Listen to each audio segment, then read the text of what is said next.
Hello, welcome back to another channel for Source Energy. So, my schedule has kind of changed up a little bit, so I'm going to start posting videos on a Wednesday or a Thursday rather than a Sunday. So this video might be a little bit shorter because, like I said, kind of pressed for time. So, I want to talk about thoughts, emotions, and the will. So, a thought, and I'm no expert at this, but this is my opinion, is generally a narrative we create to symbolically represent a narrative or a cycle, right? It represents logic. This is where logic stems from. An emotion is, let's just say, a more intuitive, baser nature understanding of something. This is where emotions are where intuition comes from. Right? Either one of these by itself can wreak havoc, right? That's why emotional intelligence is very important, and that's why being logical is important. It is wise to not just follow one or the other, but to learn to interpret them in a way that is applicable for your well-being, not in a way. And it's kind of hard to do that because with logic, okay, you kind of have to grow up around for a while. You have to specifically listen, study, apply. And for emotions, it's more like we have to learn to respond rather than react. We have to take the time to practice applying another emotion on top of what emotion we're already used to using. Because as babies, we kind of, let's just say, how muscles work, okay, is that they get more intelligent. They don't really, they grow, but only because a nuclei is being added to it. We call this hypertrophy, okay? And what's happening is the muscle's getting smarter. It's learning to activate at different angles and to be strong at certain points of time in certain places, okay? This is why angles matter so much. So, a good formula to follow, and as I said, I'm no expert in this, but based on my own personal opinion and research, okay? When it comes to emotions, we want to add more curiosity to the mix, okay? More, we can't help but feel an emotion. We're going to feel emotion, and emotions can vary from person to person. Some people could be more quick to temper, and other people could be more quick to, being scared and giving up, right? What's important is that over a period of time, okay, we learn to apply another emotion on top of it. For example, if you get scared, okay, let's just add a little bit of curiosity and slowly ease into some, bravery, being the opposite end of the spectrum of fear. Or if you're angry, like, once again, we want to add a little bit of curiosity and some silliness if you have to, right? Anything that's the opposite of being too serious, right? And what will happen is over a period of time, we'll gain an understanding that can only be found and applied through our patience and the persistence to listen. And it's not easy to do. It's harder. It's way harder to do than it is to say, right? So logic and intuition can go hand in hand. For example, is if you guys ever heard about how you get good at using a bow and arrow, at some point you get so used to doing it and firing it from certain angles that you no longer have to think about it, and less thought equals better results, because over time your intuition picks up where your logic, lacks. Our bodies and our minds and our emotions prefer to use as little energy as possible. That's why when we, how to say this, when we expect things, or when we take time, or when we expect something, okay, you're foregoing inspection. And when you're inspecting something, you're foregoing expectation. And so over a period of time, when we change what we expect and what we inspect, then we begin to change where that energy is directed. Our awareness and the amount of energy it uses changes. Our minds and bodies automatically want to go to the path of least resistance. And so we find ourselves in this predicament where it is more beneficial to be flexible. It's more beneficial to take the time to, not find balance and be in harmony with, the way of things. People, when they force themselves or force things into a certain position, right, there's a degree in which using force is beneficial, but then if something strains for too long, it's bound to break, right? But if you apply enough pressure, consistently over a long period of time, you'll become limber and flexible. So it's a balancing act. It's the same thing for the human body. The muscles and the tendon are all pulling, at the base of the bone, and this causes the ligaments to be pulled, and and depending on how powerful certain muscles are, it can overpower other muscles and cause imbalances and cause long-term damage, chronic issues. So the same thing can be applied to logic and to our emotions, okay? It's good for us to be out of our comfort zone, to be pushed, to be a little bit flexible, and it's good for us to be logically challenged into positions where we'd benefit from looking at more angles. And it's, in my opinion, that we don't actually grasp reality. We're just groping enough in the dark or enough around the concept in order to say we understand something, but really it's our human perception that's grasping a concept of reality, not reality itself. We're so limited in what we're allowed to grasp, and the faculty that we are. And even if we could grasp everything that was, there'd be too much information. We just wouldn't be able to really, act correctly. So in a weird way, it's beneficial to be limited, but at the same time, it's beneficial to, stretch those limitations a little bit. The more balanced you are, the better off you're going to be. So I'm going to go ahead and pull a cosmic oracle card. Or let's do one cosmic oracle card, and then we're going to do an I Ching card and call it good for tonight. So the Kabbalists have a saying, and that saying goes like this: be still. Thank you, Nara Anastasia, for your soul activation cards. Very beautiful. Love it.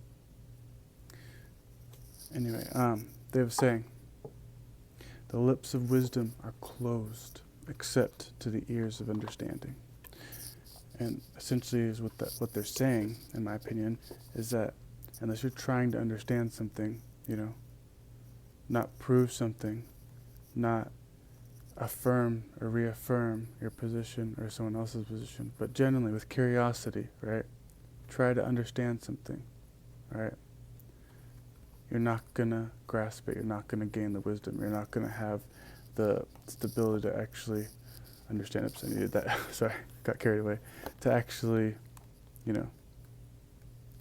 grasp it. You don't have the patience to, anyway.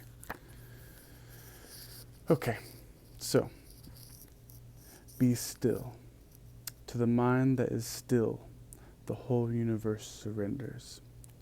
Lao Tzu. All right. Be still. Breathe.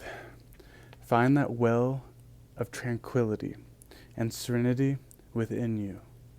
There are times when life feels chaotic. Circumstances and relationships test and challenge you with conflicting emotions and inner storms. Sometimes your emotions are felt deeply, and you may have moments of outbursts that express pain and inner rage. Feel the emotions and try to understand what has come forth from you. See the origins from which this reaction was born. You want to understand it. You want to take the time to really listen, right? There will always be triggers, dear ones, and storms, they will pass. But how you react makes all the difference to the severity and longevity of the storm. Respond, don't react. Remember, with curiosity really helps, especially with a little bit of silliness. Who you are is best seen when you are challenged, pressured, and put to the test.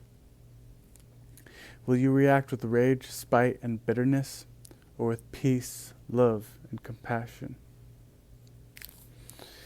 If you react with anger and spite, do not be disheartened. Simply see that this is where you are at this time. Be gentle with yourself and go within to explore the deepest recesses of your hidden self. Find the root of why your reactions are so. We all sometimes have those bad days. Like I said, some of us are more prone to anger. Some of us are more prone to sadness. It's just really trying to listen to the tell sign of what it means. What's the narrative? What can I do to balance this emotion? Remember, we react and we act better, and we could do more from a balanced space.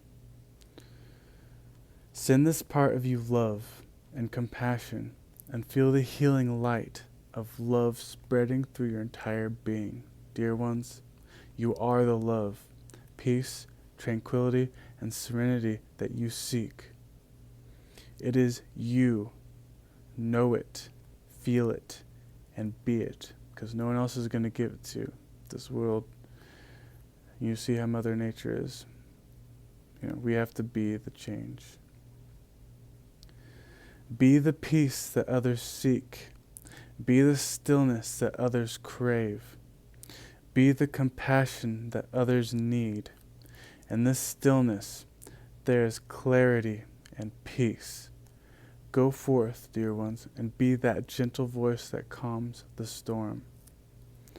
Our prayer for this is, Great Spirit, lead me to still waters within myself so that I may find peace.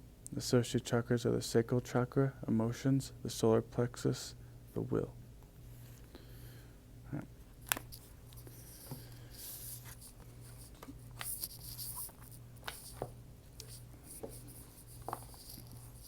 I'm not saying some things don't require action, but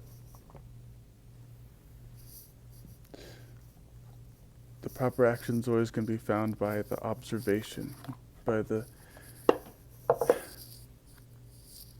understanding of it, like the Kabbalists say. Lips of wisdom are closed except to the ears of understanding. And if you want to utilize that wisdom, you have to take the time to understand. And I know some things seem chaotic, and sometimes people just freaking are like ridiculous, and you're like, but why? They have their reasons. You may not like them, but they have their reasons. And it's better to respect those reasons and see it for what it is and decide how you're going to act, how you're going to respond, than to just act out. It takes a lot of patience to do that. And I know people say don't hold your emotions in, and I'm not necessarily saying that's what you should do, but we can take the time to harness it and channel it, like a capacitor taking the electrical charge and then being a smart transistor and transitioning the energy into a different part or into a different aspect to where we know that where it could be best used. I know, it's kind of a weird analogy to use electricity, but I like using any natural law or principle as an example, since it all seems to connect in that kind of way. We're not machines, but we are still biologically functioning beings. We have to find a middle ground. We have to find a relationship with our anchor, with our vessels, with our, body. As long as we dwell on this plane, we have to, well, you don't have to, but I suggest we build a healthy relationship with it. Okay. So we got here lightning over earth. Enthusiasm. Yeah. Having that enthusiasm. Pretty cards. Thank you, Catherine Pilfrey, for your I Ching Oracle cards. Okay. Enthusiasm. Prepare well. Be organized. Listen to others and adapt to their needs. Create harmony. Have confidence. Share your passion. Inspire others to do great things together. Number 16. I'm going to read from this real quick.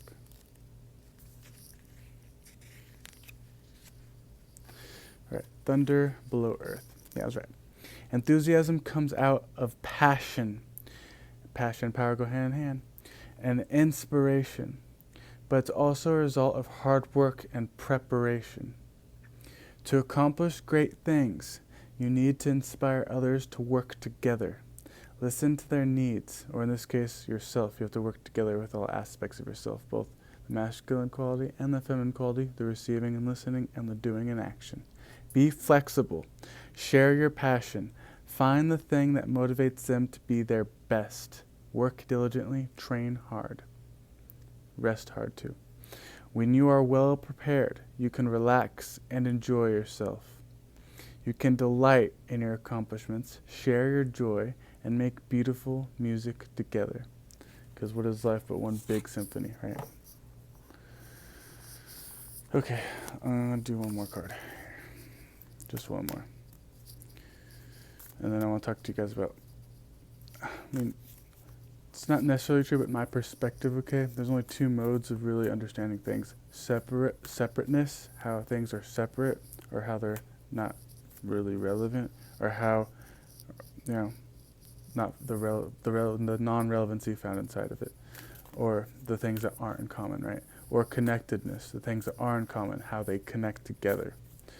And separateness, in my opinion, is like a thing to save energy. It's mainly a way to save energy. We say this is different, this doesn't matter, this is separate, and this divides that, so that way, we can use what's relevant. We can do what we need to do. We can see how they connect, right?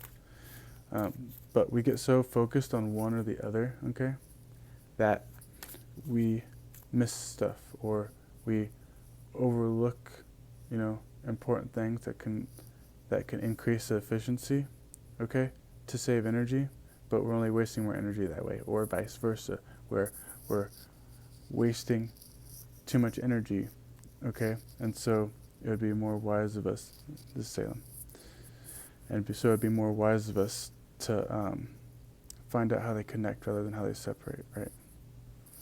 Who's a good kitty? You're a good kitty. Right? No, you're a monkey. I get confused sometimes. Two black cats, Monkey and Salem. They look kind of alike. Okay, let's do this one.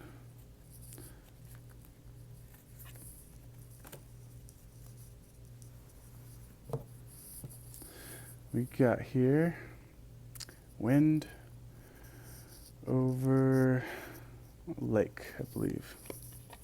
Oh, I did it backwards. My bad. It's no, I was right. Wind over lake. That's weird. Okay, inner truth.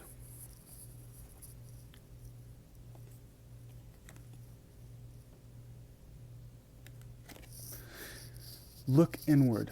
Be open-hearted and genuine. Gain insight. Act with integrity. Be your authentic self. Cultivate gentleness and compassion to make the world a better place. Oh, looks really pretty. I like it. Flowers of life? Yeah. I think those are flowers of life on the bottom. Okay, number 61. Yeah, remember, inspection kills expectation, or it prevents it, okay? And expectation, prevents inspection. Oh, that's 61. Okay. So, wind, below lake. Yeah, I did it right. I memorized it. Okay, so, inner truth is about living your truth, not someone else's. What does it mean to be your authentic self?